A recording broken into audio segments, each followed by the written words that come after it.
Welcome to the deep dive.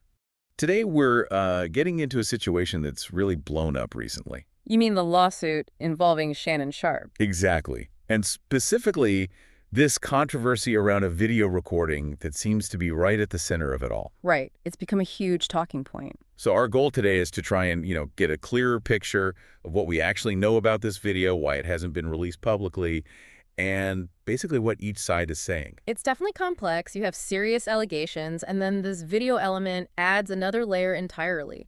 Both sides even acknowledge it exists, which is interesting in itself. But they completely disagree on what should happen with it. Precisely. Its content, its length, its release, all heavily disputed. Makes it crucial to unpack. Okay, so let's start with how this video even became public knowledge. That was Shannon Sharpe himself, right? Right. Back on April 22nd. Yeah, that seems to be when it really hit the mainstream. He put out a statement online. And he described it as a 30-second clip of a sex tape.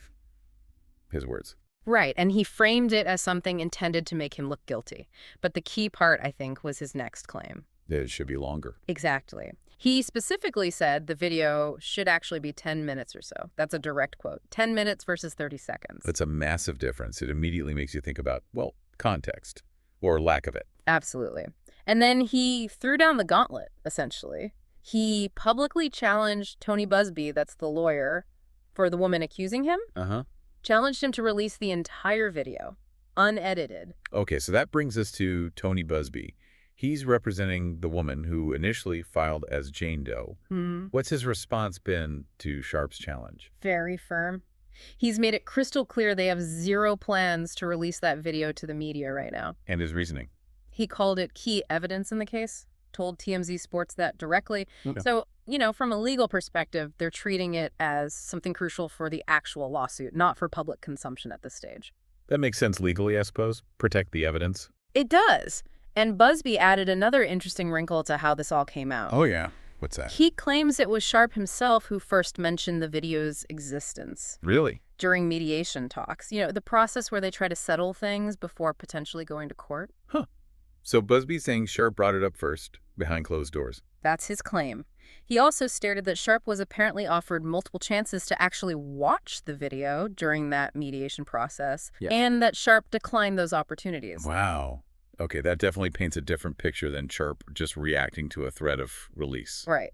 Busby explicitly denied making any threats or claims about releasing the video before Sharpe made his public statement about the 30-second clip and the 10-minute length.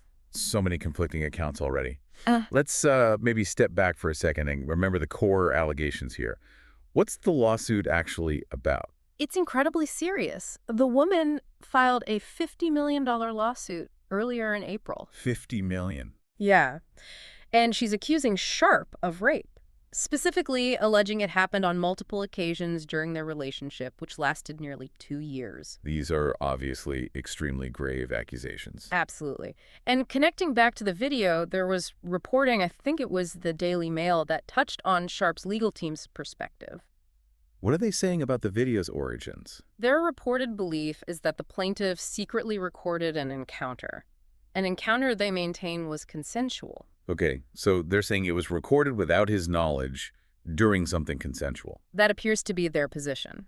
And their concern, it seems, is that this recording was made with the intention of potentially editing it down, maybe to that 30-second clip Sharpe mentioned, to misrepresent what actually happened. Which ties directly into Sharpe's claim about a 10-minute full version versus a short clip. Exactly. And according to that same report, Sharpe's team alleges the plaintiff has actually refused to give them a copy of the full, unedited recording. So they're saying there's a longer version, but you won't let us see it.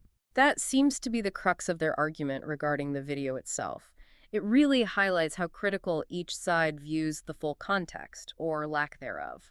Meanwhile, what about Sharpe's overall defense to the main allegations? He and his legal team have flatly denied any wrongdoing. Categorically. Using some strong language too, right? Yeah, they've described the lawsuit publicly as a shakedown attempt, trying to frame it as financially motivated. And he also stepped away from his TV work. Temporarily, yes. Okay. Announced he was stepping back from his ESPN duties to focus on dealing with these allegations. And he also publicly stated that the relationship was, quote, 100% consensual. Okay, let's circle back to Busby calling the video key evidence. what does that really mean in practice? Why hold it back if you think it proves your case? Well, it's standard legal strategy, really. There are lots of reasons lawyers don't just dump all their evidence out in public immediately. Like what? For one, you don't want to necessarily show your entire hand to the opposing counsel too early. It gives them more time to prepare counterarguments or defenses against that specific piece of evidence. Ah, okay. Strategic advantage. Right. And then there's the whole issue of potentially tainting a jury pool if the case does go to trial. Releasing sensitive evidence, especially video, into the media frenzy could make finding impartial jurors much harder down the line. That makes sense. And when you consider Sharpe's point, the 10 minutes versus 30 seconds, you can see how releasing just part of it could be incredibly misleading, potentially. Absolutely. That potential for selective editing, taking things out of context, is huge. A 30-second clip, even if accurate in what it shows for those 30 seconds, might give a completely different impression than the full 10 minutes of interaction surrounding it. So the fight over releasing it versus keeping it as key evidence is also likely a fight over controlling the narrative and the context. Precisely. It's a battleground for interpretation before anyone even sees it, potentially. And you have to remember, this isn't happening in a vacuum. Right, there's the wider context.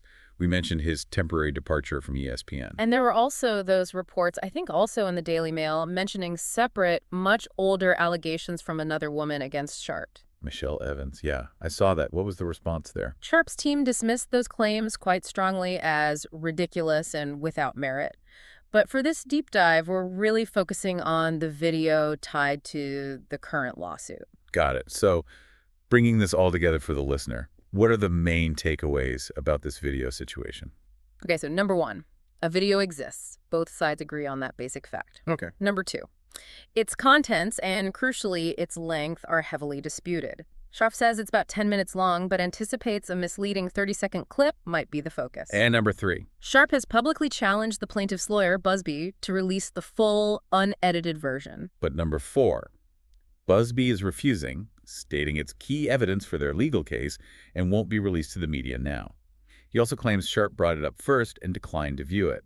Yeah, that covers the core points of the conflict over the video itself. So the tension really boils down to this short clip versus potentially longer recording, and these strategic legal decisions about whether the public or even the opposing side fully gets to see it. Exactly. It's a clash over evidence, narrative control, and legal strategy playing out very publicly. Which leads to a really interesting question for you, the listener, to maybe ponder. Given these completely different stories about the video's length and potential content, what does the decision to keep it under wraps strategically suggest about each side's approach? What narrative is each side trying to build or protect by either demanding its release or refusing it?